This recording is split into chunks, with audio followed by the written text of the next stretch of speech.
Hi, I'm Ben, and today I am talking about the film from Steve McQueen, Blitz. This is a film about the bombing of London, in which we don't really see the bombing of London. I did not care for Blitz, and I want to talk about it today because there are scenes that are worth discussing, and Steve McQueen is at the very least a competent director that he is going to be able to capture some emotion, some visceral reactions, but it doesn't come together as a whole, which is my biggest issue with Blitz, which again, we're stuck with these two characters and Elliot Hefferman, who plays George, and then we have his mother, who is played by Darcy Ronan, however you pronounce her name. I always get it mixed up. She plays Rita, the mother of this character, and it is these two basically trying to reunite as the Battle of London, or the bombings of London, I should say, are going on in World War II. And Steve McQueen does some interesting stuff with this movie. I think the best comp I can give this movie is McQueen is at times really trying to hit the Steven Spielberg whimsical slash magic of Steven Spielberg that he's been able to capture, especially in stories similar to this. I think of a film like Empire of the Sun. I think of just some of the classic adventure Amblin films that Spielberg was doing in the 80s. And I think that is the tonality of which Blitz is at times trying to be with, as we are with this young 10-year-old boy kind of seeing the horrors of war unfold and trying to get back to his mom. That's a good premise for a movie. Ultimately, one of the biggest issues is that I just didn't care about the relationship between the mom and the son character in this movie. I didn't have enough bonding. I didn't think that the main actor who plays George, Elliot Hefferman, I think he's a quality enough actor. He just didn't fully get there enough to really have me bought into the emotion, the physicality of this movie. And thus I was left a little bit cold on that aspect of a son trying to return to his mother, which should be the highest of highest stakes. And yet ultimately, while watching it, it didn't lead anywhere for me, in the sense that I wasn't finding myself moved in these moments. And there are scenes where I definitely felt that I should be moved, but the emotions were just never coming. I found it to be a bit stiff and have a tightness to it that didn't really work for me as a narrative feature. And I think the issue with this is simply the narrative feature. Steve McQueen kind of just bounces around too much. I think this could almost be described as vignettes of London during the bombings. So you get different scenes, you get different areas of London, how they're dealing with it, which is an interesting premise.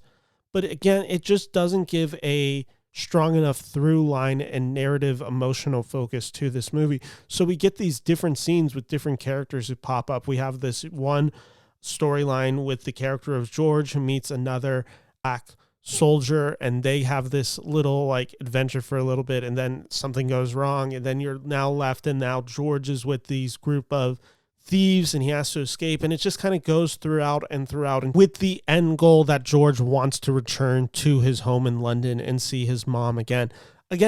Good enough ideas of just having this boy go through like these little adventures slash misfits. As a movie, it doesn't really hold together. None of the subplots are particularly interesting in this movie, and there is a style that Steve McQueen is hitting in this movie, and it is there throughout. This movie has a lot to talk about race, especially in World War II, a country that is obviously fighting the fascism of Adolf Hitler, and that yet within itself is having its own battles of racial inequality and how they treat black people there.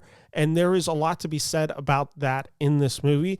That's actually an interesting idea in this movie, and you do see essentially the races mixing together in this movie.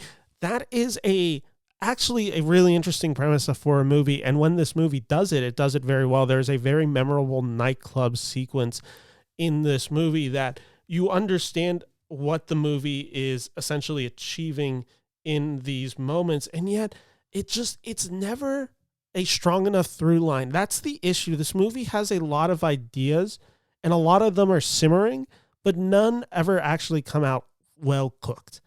It is just a lot of really interesting pieces or theses for a movie about the Battle of London, but I kept finding myself kind of fading in and out of interest. Now, there are aspects that Steve McQueen, being a really good director, is just able to achieve in this movie. One of the ones is when the bombings are happening, they're visceral. They are extremely shocking. They are very scary. They are very intense. You really do get locked into the movie during those sequences. With that, I also just want to address, and maybe this was just an issue with the theater that I saw it on, there was a lack of impact, and I think that was due to the sound design. I wasn't feeling myself just kind of like taken away in these moments. It's scary intensely, and realizing what these characters are going through, there wasn't a physicality to it. There wasn't that punch behind the violence or that shock.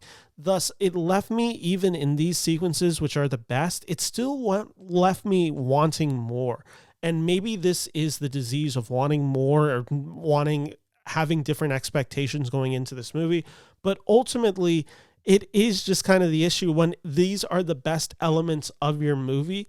And even during these moments, I still had some issues with them. It made for a really hard movie to wrap my hands around. And I just kind of got stuck and was just rubbing up with way too much in this movie. Speaking of which, the Ronan performance, which I want to just talk about, I don't think Ronan's particularly good in this movie. I don't know if it's a screenplay issue. I don't know if it's a performance issue. I think Ronan is a really talented actress, and I think she is so often poorly utilized and often is just picking roles that I don't really understand the appeal from. Outside of Wes Anderson and Greta Gerwig, I've struggled to see her in a lot of great roles, especially the past few years. She has really taken some less than stellar roles. I think of a film like earlier this year, The Outrun, which I just found pretty abysmal. Her performance in Blitz is a bit abysmal. It's not that it's particularly bad. I think she has really good moments. But again, it's just, these should be the highest stakes of a mother not knowing where her son is and trying to save her son. And she doesn't really do anything in this movie. Like, quite literally, it's just like she finds out that her son is missing and she doesn't really go out searching for him. She's going through her own stuff to deal with the battle or the bombings going on. And thus I was left like, hey, this should be like the most important thing. And like, why isn't she particularly active or in action right now to try to be doing? And maybe that is trying to represent an idea of the greater good, the sacrifice, the fact that a lot of mothers were going through these conundrums during the war, and just that the fact that they couldn't ensure their child's safety. But it just felt like it was a bit of an inaction to this movie, and pacing just really gets halted when you're with the Ronan character and you're in that subplot with her and with the Stephen Graham performance who plays her father in the movie. There isn't enough. So this movie is just kind of always constantly cutting back and forth between characters. It's a lot of just scenes and vignettes where none of the main characters appear on it, and it's just trying to show London during this time, during the bombings of World War II. And it's never really coming together, and none of the performances are particularly memorable in this movie. I will just say that the young actor who plays George Eliot probably just gives the best performance by default. Harris Dickinson is in this movie for some reason. I say for some reason because I have no clue what this role was in this movie. I thought it's not miscast because he's fine enough. This isn't a role deserving of a Harris Dickinson. There is one great performance that actually I forgot to mention. It is Benjamin Clementine. He plays a character named Diffie. He is, if I'm correct, he is the soldier that accompanies George for a portion of this movie. This is actually the part of the movie that I found the most effective. It is a movie that it's 2 hours long, and it really doesn't deserve to be 2 hours long. I was really bored through sections of this movie. And there are moments where I really felt this movie. Like, there are times in this movie where I was like, okay, it's now starting to find a pace. It is now starting to have interesting ideas. I'm getting locked into the emotions of this movie. Like, we're getting going. And then like 5 minutes later, it stops. And again, maybe to give credit to Steve McQueen, maybe that is kind of trying to be representative of life in London during that time, where you can go throughout your day and have everything be normal, and then at night all hell breaks loose due to the bombings, and then you just kind of restart your day and go on, and like it's this weird back and forth. But ultimately this movie is neither fish nor fowl. There is just really nothing to this movie that lands in anything particularly in the great category. None of this movie is particularly bad. Like, I wouldn't say any of the scenes in this movie are just like, what are they doing? Like, this is so poorly captured. This is so poorly realized. It's just a lot of mundaneness. And that's really disappointing from a director like Steve McQueen, who I think is able to tell stories of this, who is especially really good at telling visceral, high-paced terror / action in his filmography. And this movie doesn't really have that. It has this just, I don't like the shine of this movie, the Apple TV-ness of this movie, I guess if you want to call it. I call it the streaming quality of this movie, where I just didn't think this movie also looked particularly well. There are a few really good action set pieces in the movie, especially as the bombing is happening and you see kind of the overview of London. Like, there are certainly moments of great cinematography. For the most part, I actually thought it was poorly lit. Again, maybe this was just an issue at the theater that I was at, but none of the technical stuff was even really connecting with me. Thus, when I walked out of the movie, I just kind of had this feeling of, I was pretty let down with this movie, and I really wanted more and was expecting more from a director like Steve McQueen in this movie. Ultimately, I kind of was just like, did Steve McQueen just want to make a mini series about like 8 episodes about different aspects of London during the bombing and maybe have a few characters kind of tie it all together? Like, that's really what it felt like he was trying to make. And those were the ideas that he was really trying to explore and that he just has to cram in for a 2-hour movie. Had you focused on any of them, had you just focused more on the boy and mother relationship, really put that at the forefront of the movie and not had a lot of it, had you really just focused on race during World War II in London, had you really even just focused on some of the crime lords, you know, who are taking advantage of people. This movie even has a little bit of a women's suffrage ideas in this movie with the workers, what the women are doing to build bombs during this. Like, they're all in this movie.